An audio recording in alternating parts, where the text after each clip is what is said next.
Hello everyone and welcome to a new video of Your Polyglot Academy. Now today we're continuing with my new series on how to learn French in 50 days with the method of assimilation, and we're going to have a look at lessons 3 and 4, so let's start now. Today we are starting with lesson 3, and as always we're going to start with the dialogue. Make sure to hear it twice and let's go. Here's the dialogue. Troisième leçon. Présentation.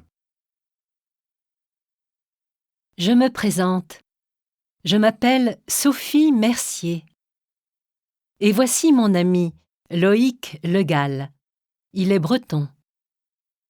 Et vous, êtes-vous bretonne aussi? Pas du tout. Je suis de Nîmes, dans le midi de la France. Mais maintenant, nous sommes parisiens. Troisième leçon. Présentation. Je me présente. Je m'appelle Sophie Mercier.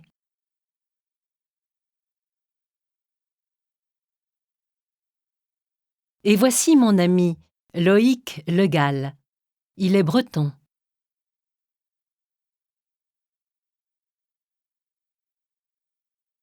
Et vous, êtes-vous bretonne aussi? Pas du tout. Je suis de Nîmes, dans le midi de la France.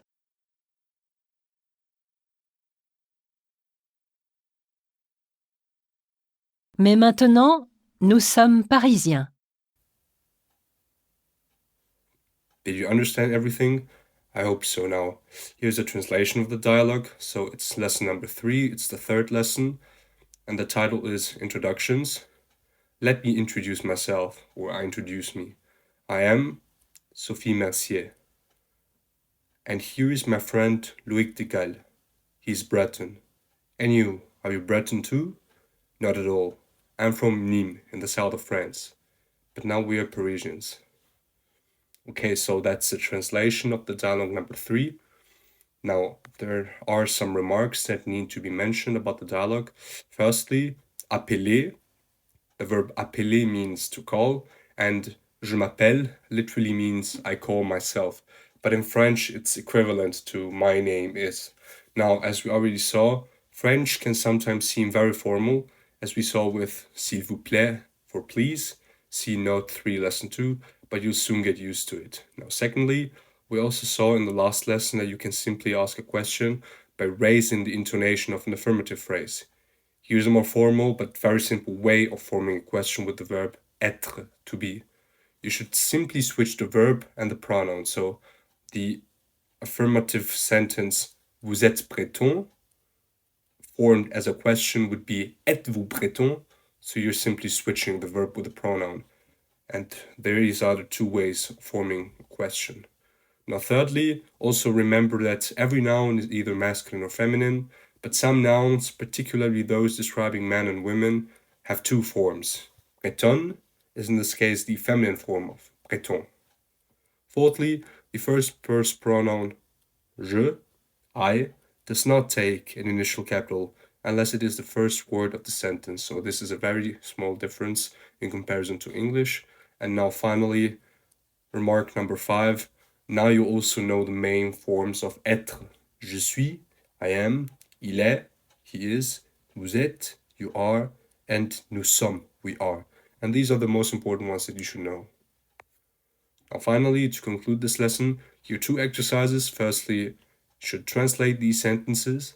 Exercice 1. Traduisez. Je m'appelle Loïc. Et voici mes 2 amis. Êtes-vous parisien? Pas du tout. Je suis breton. Il est de Nîmes aussi. And secondly, you should fill in the missing words. So you have 5 sentences in English, and then you should fill in the right French words, which you could have learned by having a look at the dialogue.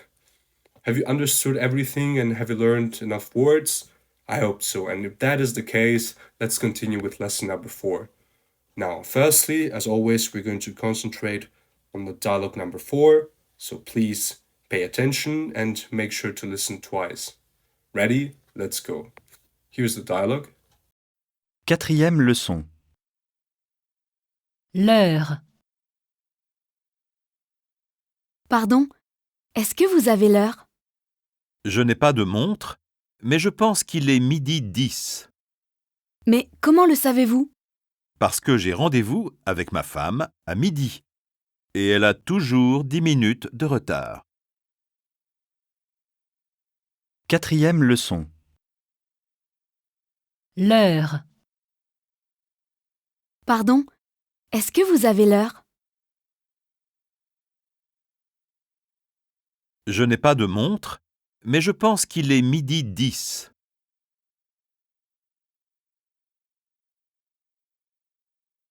Mais comment le savez-vous? Parce que j'ai rendez-vous avec ma femme à midi. Et elle a toujours 10 minutes de retard. Did you understand everything? Well, I hope so. In case that's not sure, here's the translation of the fourth dialogue. So it's fourth lesson, and the title is The Timer. Excuse me, do you have the time? I don't have a watch, but I think it is 10 past noon. But how do you know that? Because I'm meeting my wife at noon, and she's always 10 minutes late. Now, there are some remarks in the dialogue. Firstly, we know that le and la are respectively the masculine and feminine definite articles. The. But if the noun begins with a vowel or an H, we use le with an apostrophe. You see how important it is to learn your genders now. L'heure, it's feminine, literally means the hour. But we also use the word when asking the time, as we already saw in the dialogue. Avez-vous l'heure? Do you have? In other words, can you tell me the time? On the second remark, another very common way of asking a question is to put est-ce que, literally, is it that, before the verb. So, avez-vous l'heure and est-ce que vous avez l'heure have the same meaning. So now you know 3 ways how to form questions in French. Thirdly, to form the negative, you need 2 words. Ne, or ne with an apostrophe before a vowel or an H, directly before the verb, and then pas directly after it. So, je n'ai pas l'heure means I don't have the time. Now, on remark number 4, French does not have a neutral pronoun such as it. You have to use either il or elle, depending on the gender of the noun. Now, in neutral contexts, such as when you're telling the time, always use il. On the 5th remark, in the last lesson, we saw that le midi is the south of France, but the word also means noon, midday. And finally, here, on the 6th remark, the article le means it or that. Also noticed that it is placed before the verb, not afterwards, as in English, so that is also a small difference. And finally, here are some exercises. Firstly, you're required to translate these 5 sentences. Exercice 1. Traduisez. Est-ce que vous avez l'heure? J'ai rendez-vous avec ma fille. Ma femme n'a pas de montre. Il a toujours 10 minutes de retard. Je pense qu'il est midi. And then try to fill in the missing words, and please also make sure to comment your solutions so that I can correct them in order for you to get a feedback from me, so that you can also have an idea whether you understood it fully or not.